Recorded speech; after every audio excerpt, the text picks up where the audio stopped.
हैदराबाद में मुड़स सां क़त्ल थी वियल नारी कुरतुलैन उर्फ ऐनी बलोच जे खून सां इंसाफ़ लाइ रैली कढी ज़बरदस्त एहतजाज कयो वियो।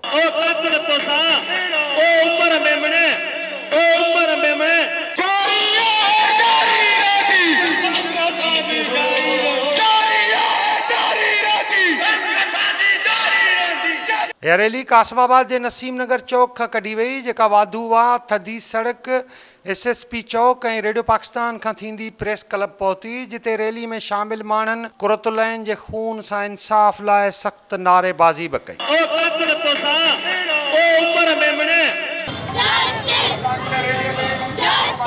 रैली में कुरतुलैन जा यतीम ॿारड़ा भी शामिल हुआ। माउ जी ममता खां महरूम थी वियल कुरतुलैन जी मासूम न्याणी जो चवणु हो त संदसि माउ सां ज़ुल्म थियो ऐं हाणे संदसि खून सां इंसाफ़ थियणु घुरिजे। मुंहिंजी अम्मी सां ज़ुल्म थियो, असांखे इंसाफ़ ॾियो।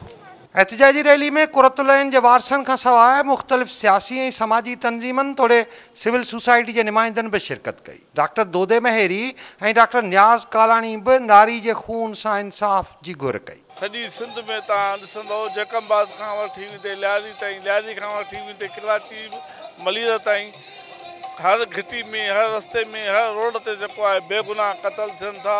अहिड़े ई तरीक़े सां हीअ असांजी न्याणी, सिंध जी न्याणी कुरतुलैन बेदर्दी सां बग़ैर कंहिं जवाब जे क़त्ल थी वई आहे। पर उनजे खून खे पैसनि जे जेको आधार ते, पैसनि जी ताक़त ते, पैसनि खे इस्तेमालु करे उनजे खून खे लोड़ण जी साज़िश कई थी वञे।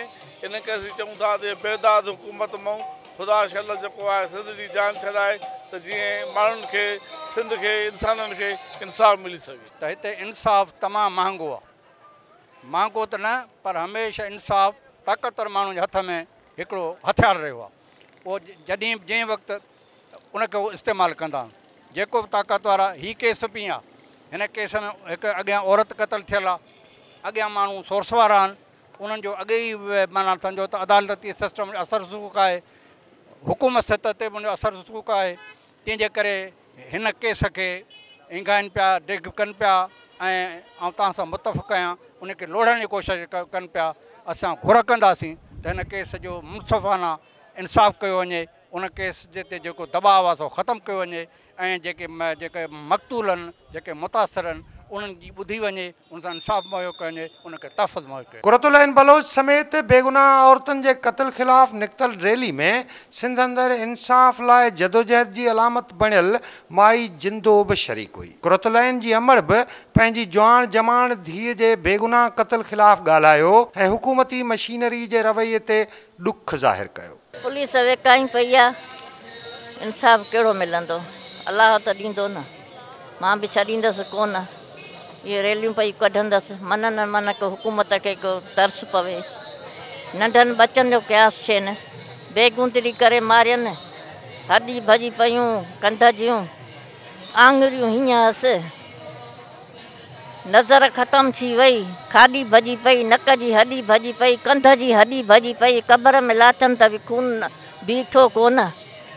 उन्हनि खे मां छा चवंदसि? पैसो ॾेई, इहो ख़ालिद मेमण वटि पैसो आहे, पाणी जो पैसो अथसि, उहो पैसो ॾेई पुट खे छॾाए थो पियो। कोशिशि त घणी था कनि, पर मुंहिंजो अलाह वॾो आहे। हितां जी हुकूमत विकामजी वई त का ॻाल्हि कान्हे, मथी हुकूमत आहे जेका हिकु रसी खे छिक ॾींदनि त पाण ई ख़बर पवंदनि। 15 जुलाई ते मुड़स तां घर में तशदुद विघे फौत थी वियल नारी कुरतुलैन जूं भेनरूं बि एहतजाजी रैली में शरीक थियूं। संदन चवणु हो त पुलिस संदन भेण जे क़त्ल खे लोड़ण जी कोशिशि कई ऐं उन अमल में लम्स जी लेबॉरेटरी जा डॉक्टर बि बराबरि जा शरीक रहिया। ऐं मुंहिंजी भेण खे मतिलबु कि 15 जुलाई ते शहीद कयो वियो।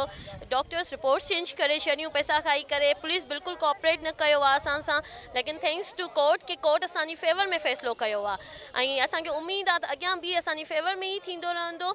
लेकिन इहो निज़ाम आख़िर केसि ताईं हलंदो? बेगुनाहूं मायूं मरनि थियूं, डेली नंढियूं नंढियूं छोकिरियूं मरनि थियूं पयूं, मतिलबु छो थियूं मरनि? उन्हनि जो कसूर छा आहे? मुंहिंजी भेण जो छा कसूर हुयो? पंहिंजो घर पई ठाहिणु चाहे, इनजे करे हुनखे क़त्ल कयो वियो। शेला रज़ा आई असांजे घर, चवे पई त मां जेको आहे सो तव्हांखे फुली प्रोटोकॉल ॾींदमि, फुली सपोर्ट कंदमि। उनखे असां कॉल्स था कयूं त असांजी कॉल नथी अटेंड करे।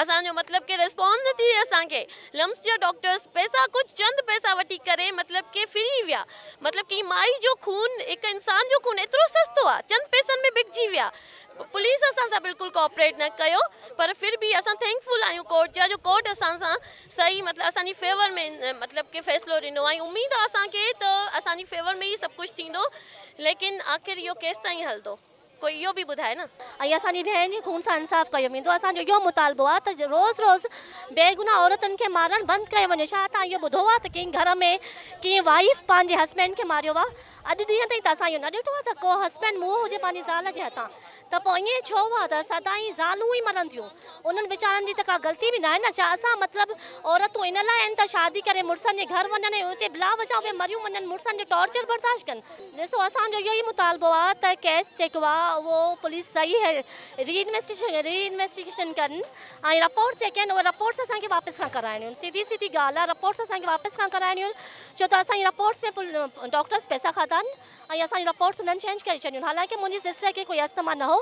पर रिपोर्ट में इहो ॾेखारियो वियो आहे त हुनखे अस्थमा जो अटैक आयो असांजी पूरे ख़ानदान में कंहिंखे अस्थमा न चलो सपोज़ कयोसीं अस्थमा हुयो त हुनजी फेस ते जेके इंजरीज़ आहियूं उहे इंजरीज़ किथां आहियूं ऐं फर्स्ट रिपोर्ट में त इहो ई आहे न त गलो दॿाए मारी विया हुनजी गर्दन ते त बाक़ाइदा निशान आहे फेस ते निशान आहे सभु कुझु निशान आहे पोइ उहे निशान काॾे गाइब थी विया इहो ई मुतालबो आहे त असांजी भेण जे क़त्ल सां इंसाफ़ कई वञे ऐं उमिरि में मन खे सरे आम फांसी ॾिनी वञे अगरि हिते हुकूमत आहे त ईअं कनि कुरतुलैन जे भाउ बि संदसि भेण जे क़त्ल खे लोढ़ण वारे अमल जी सख़्तु निंदा कई ऐं वाज़े कयो त जेसिताईं कुरतुलैन जे खून सां इंसाफ़ न थींदो तेसिताईं हू ख़ामोश न वेहंदा उन रिपोर्टुनि जे हिसाब सां असां जेको जांच मां मुतमिन न थियासीं ऐं जेको जांच ऑफिसर सां रखियो थियो उन बि जेको आहे सो जांच जेको हिकिड़ो क़त्ल थियो आहे त उन क़त्ल खे फिराए करे जेको इतफ़ाक़ पे ॾेखारियो असां उन जी जांच मां मुतमिन न थियासीं हाणे असांजो जेको आहे सिंध हुकूमत सां इहो ई मुतालबो आहे त जिन ऑफिसरनि पैसा वठी हिकिड़े खून लोहण जी कोशिशि कई आहे उन्हनि खे जेको आहे सो जांच जे कटड़े में आणंदो वञे ऐं उन्हनि जो एहतसाब कयो वञे ॾिठो वञे त सिंध अंदरि घरेलू तशदुद विघे औरतुनि खे मारणु मामूल जो किस्सो बणियलु आहे उनखां बि वधीक दुखदायक ॻाल्हि इहा आहे त कानून ऐं इंसाफ़ जा इदारा पंहिंजो असराइतो किरदारु अदा करण में नाकाम आहिनि जंहिं सबबु औरतुनि जे खून सां इंसाफ़ मुमकिन नथो थिए कुरतुलैन जो क़त्ल केस हाणे अदालत में हलंदड़ आहे ॾिसणो इहो आहे त हिकु बेगुनाह औरत जे खून सां इंसाफ़ कीअं मुमकिन बणिजे थो कुरतुलैन जे वारसनि सूधो साञावंद समाज जी त इहा घुर रही आहे त अहिड़नि केसनि में नामज़द जवाबदारनि खे फाही ते लटकायो वञे त जीअं आईंदा को बि माण्हू औरतुनि ते हथु खणण जी जुरत बि न करे सघे कैमरामैन न्याज़ मलाह सां गॾु फैज़ खोसो टाइम न्यूज़ हैदराबाद